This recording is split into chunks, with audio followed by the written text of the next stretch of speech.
Hello everybody. मैं doctor Saroj Gupta, राजकीय मीरा कन्या महाविद्यालय उदयपुर। आज आपको प्रथम वर्ष कला इतिहास के प्रश्न पत्र द्वितीय हिस्ट्री ऑफ इंडिया के बारे में बतलाऊंगी। पुराने वीडियोस में मैंने आपको आपके 2 चैप्टर्स कंप्लीट करा दिए थे। आज मैं आपको दिल्ली सल्तनत की स्थापना के बारे में आगे बतलाऊंगी। पिछले वीडियो में मैंने आपको इल्तुतमिश के बारे में बताया था।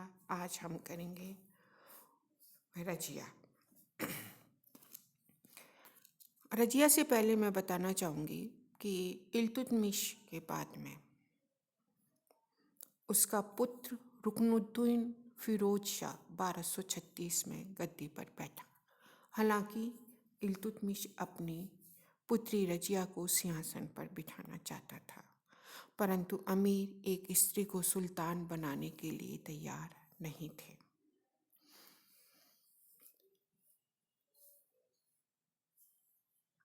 शाह तुर्कान रुकनुद्दीन फिरोज शाह की माता थी और शाह तुर्कान ने रजिया की हत्या का प्रयास किया। जनता ने रजिया का पक्ष लिया, फिरोज शाह को कैद कर लिया, उसकी हत्या कर दी गई और शाह तुर्कान को बंदी बना लिया गया। इस प्रकार रुकनुद्दीन फिरोज शाह मात्र 6 मास 7 दिन तक शासक रहा। उसके बाद में हम देखते हैं भारतीय इतिहास में एक अभूतपूर्व घटना घटी।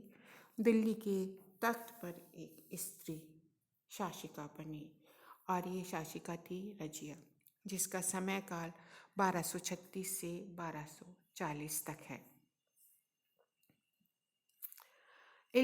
रजिया के मार्ग में सबसे बड़ी जो प्रॉब्लम थी वो ये थी कि रजिया एक स्त्री थी, इसलिए अमीर उसके विरोधी थे।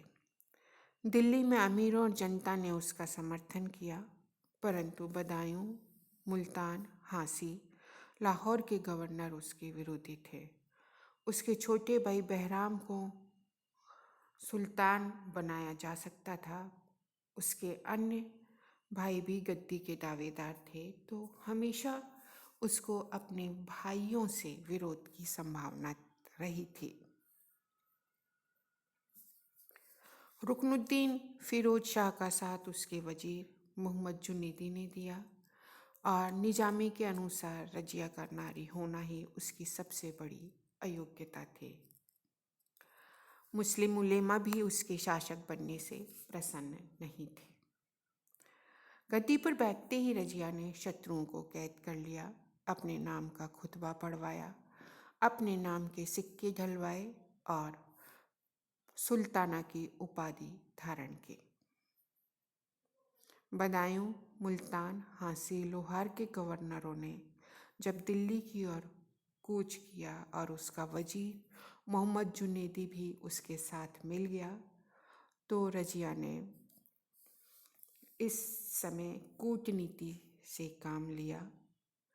उसने इस गुट की एकता में दरार डाल दी और उनको परास्त कर दिया। रजिया ने सेना भेजकर रणथंबोर पर पुनः अधिकार कर लिया। अपनी स्थिति को सुदृढ़ करने के लिए नायब वजीर मुइजुद्दीन को वजीर बनाया। तुर्कों के अतिरिक्त अन्य मुसलमानों को भी वह उच्च पद देने लगी। उसने जलालुद्दीन याकूत नामक हबशी को अमीर आखुर के पद पर नियुक्त किया और मलिक हसन गोरी को सेनापति बनाया। अपनी स्थिति सुदृढ़ करने के बाद रजिया ने पर्दा प्रथा का त्याग कर दिया और पुरुष वेश में कार्य करने लगी। इससे कट्टर मुस्लिम जनता और अमीर उससे नाराज हो गए, परंतु रजिया दृढ़ता के साथ शासन करती रही।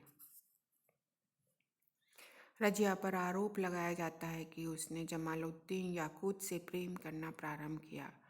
फरिश्ता के अनुसार जब वो घोड़े पर चलती थी तो याकूब उसकी बाह के नीचे अपना हाथ रखकर उसे घोड़े पर बिठाता था। इससे तुर्की अमीर उससे नाराज हो गए थे। तुर्की अमीरों ने इख्तियारुद्दीन एलिगिन के नेतृत्व में रजिया के विरुद्ध विद्रोह कर दिया। इस विद्रोह में क्रमशः भटिंडा, लाहौर के गवर्नर मलिक अल्तुनिया और कबीर खां भी सम्मिलित हो गए। इस विद्रोह को दबाने के लिए रजिया दिल्ली छोड़कर लाहौर की ओर गई। उसने कबीर खां को परास्त किया। जब वह भटिंडा पहुंची तो याकूब का वध कर दिया गया। अल्तुनिया ने रजिया को कैद कर लिया। रजिया की अनुपस्थिति में इल्तुतमिश के छोटे भाई बहराम को दिल्ली का सुल्तान बना दिया गया। तुर्की अमीरों में आपस में जब मतभेद बनने लगे तो रजिया ने अल्तुनिया को अपने जाल में फंसाकर उससे विवाह कर लिया। वह और अल्तुनिया दिल्ली की ओर बढ़े, परंतु 1240 में बहराम ने दोनों को हराया और मार्ग में दोनों जब परास्त होकर भटिंडा की ओर लौटने लगे तो डाकुओं ने उनका कत्ल कर दिया। रजिया भारत की प्रथम मुस्लिम महिला थी जिसे राज्य करने का गौरव प्राप्त हुआ। वे बड़ी ही योग्य और प्रतिभा संपन्न महिला थी। उसमें वे सभी गुण थे जो एक शासक में होने चाहिए। संगठन की अद्भुत क्षमता थी, कुशल राजनीतिज्ञ थी। उसने सुल्तान की स्थिति को सुदृढ़ किया, सफल कूटनीतिज्ञ थी। योग्य होते हुए भी उसे असफलता का सामना करना पड़ा। उसके उत्तम गुण उसकी एकमात्र दुर्बलताओं के कारण कि वह नारी थी, रक्षा करने के लिए अपर्याप्त थे। तुर्की सरदारों के स्वार्थ के कारण भी वह असफल रही, क्योंकि रजिया ने शासन प्रबंध को प्रत्यक्ष रूप से अपने हाथ में ले लिया और कुछ गैर तुर्की मुसलमानों को उच्च पदों पर नियुक्त किया, इसलिए वे इसके विरोधी हो गए। इल्तुतमिश के जीवित पुत्रों में से बहराम को सुल्तान बनाया गया। निजामी के अनुसार रजिया का नारी होना उसके पतन का वास्तविक कारण नहीं था, बल्कि उसके पतन का मुख्य कारण 40 गुलामों के दल का विरोध था। निष्कर्ष रूप में हम कह सकते हैं कि अनेक कारणों से रजिया का पतन हुआ था। रजिया के बाद में इल्तुतमिश का तृतीय पुत्र मुइजुद्दीन बहराम शाह शासक बना।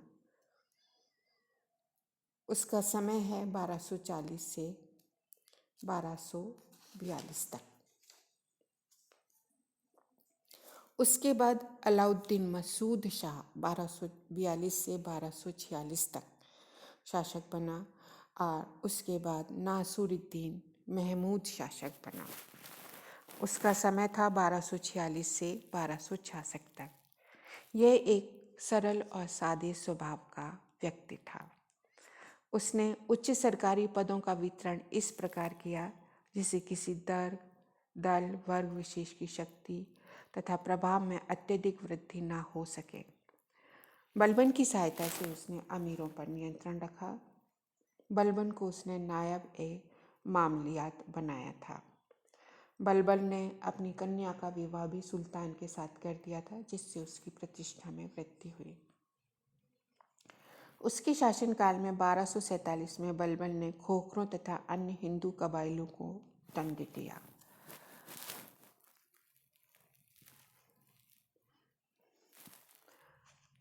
जलालुद्दीन के दोआब में विद्रोह को नासुरुद्दीन महमूद के द्वारा क्षमा कर दिया गया। किशलू खां का विद्रोह हुआ नागौर के सरदार का, परंतु